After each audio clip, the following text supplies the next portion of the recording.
முழுக்க முழுக்க ஃப்ரெஷர்ஸ் வச்சு பண்றது ஒரு போல்டான அட்டம் தான். ஓகே தேங்க் ஏன்னா வந்து அவங்க ஃபர்ஸ்ட் ஒரு எக்ஸ்பீரியன்ஸ், அவங்களுக்கு அது நர்வஸா இருக்கும், அவங்கள நடிக்க வைக்கணும். அந்த ஆர்டிஸ்ட் செலெக்ஷன் ப்ராசஸ் எப்படி நடந்தது சார்? அது ஒரு பெரிய லாங் ப்ராசஸ் தான், அது ரொம்ப லாங் ப்ராசஸ் ஆக்சுவலி. இங்கே வந்து நம்மளுக்கு இப்போ ஃப்ரெஷர்ஸ் வச்சு பண்ணலான்னு நம்ம ஆசைப்பட்டாலும் ப்ரொடக்ஷன் ஹவுஸ் புதுசு. நான் ஒரு பாயிண்டில் நான் சொன்ன மாதிரி ப்ரொடியூசராக நானே இந்த படத்தை ஆரம்பித்ததுனால ஃபஸ்ட்டு வந்து நம்ம ஆர்டிஸ்ட் செலெக்ஷனுக்கு கேட்டோம்னாக்க நாம் கேட்குற மாதிரியான ஆர்டிஸ்டே ஃபஸ்ட்டு கோஆர்டினேட்டர்ஸ் நம்மள்ட்ட காட்ட மாட்டாங்க.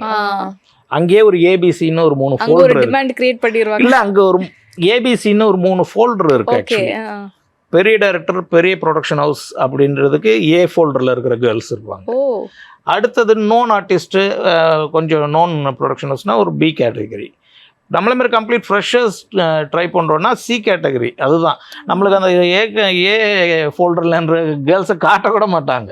இதுதான் இங்கே இருக்கிற ப்ராக்டிஸ். அது நான் அதை ப்ளேம் பண்ணலை, ப்ராக்டிஸ் இது தான். ஸோ அதனால நம்மளுக்கு வேண்டியது ஏ கேட்டகரியில் இருக்கிற அப்போ குட் லுக்கிங், அதே சமயத்தில் பெர்ஃபார்மர் அப்படின்ற ஃப்ரெஷர் வேணும்.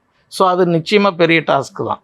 நம்ம ஓப்பன் ஆடிஷன்ஸ் வச்சு அதுலேருந்து நம்ம சூஸ் பண்ணி செவரல் ஆடிஷன்ஸ் போய் ஃபில்டர் பண்ணி தான் நான் வந்து ஜீரோ டவுன் பண்ணேன். அதுவும் ஒரு 4 பசங்க, அப்புறம் ஹீரோவோட ஃபேமிலி, அப்புறம் ஹீரோயின் ஃப்ரெண்ட், இவ்வளோ தான். லிமிட்டட் கேரக்டர்ஸ் தான் இருக்கும். ஹீரோயினை தவிர மற்றவங்களாம் கூட பண்ணி ஜீரோ டவுன் பண்ணிட்டோம் நம்ம ஈஸியாக. ஹீரோயினுக்கு வந்து ஒரு 8 months ஆச்சு. அது வந்து கிட்டத்தட்ட நம்ம சவுத் இண்டியன் ஸ்டேட்ஸ் எல்லா இடத்துலேருந்தும் நம்ம வர வச்சு ஆடிஷன் பார்த்தோம். கடைசியாக ஒரு கேரளா கேர்ள் கோட்டயத்துலேருந்து, அவங்க தான் ஃபைனல் ஆனாங்க.